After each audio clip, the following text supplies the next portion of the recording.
In today's video, I'm going to teach you how to make a stunning portfolio website in WordPress and Elementor. We'll start with the foundation of your site by getting a domain name and web hosting. This is what gives your portfolio a home online and makes it accessible to visitors. Choose a domain that feels professional, simple, and easy to remember.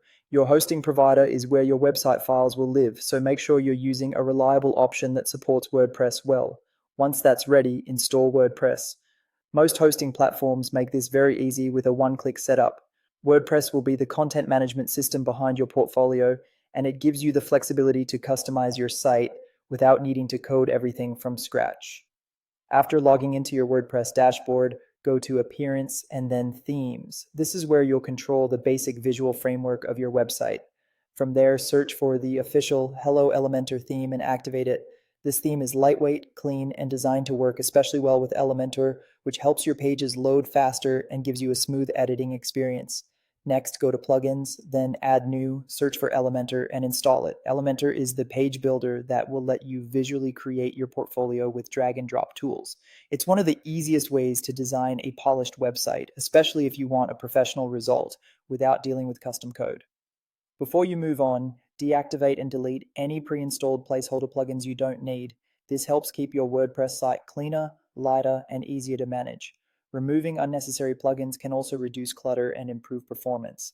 Now it's time to choose your layout strategy. You can either use a template kit for a faster setup, or build the site from scratch if you want full creative control.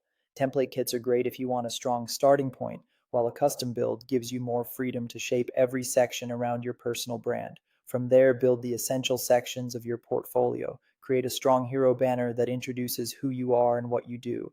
Add an About Me section so visitors can quickly understand your background and style. Include a project grid to showcase your best work in a clean visual format. Add services and pricing if you offer freelance or professional services. And finish with a contact form so people can reach out easily. After your content is in place, configure your navigation and responsiveness. Make sure your menu is clear and helps visitors move through the site without confusion. Then check how everything adapts across different screen sizes. Finally, optimize the site for mobile devices, make any final spacing or text adjustments, and then publish your portfolio. At that point, your website is live and ready to represent your work professionally online.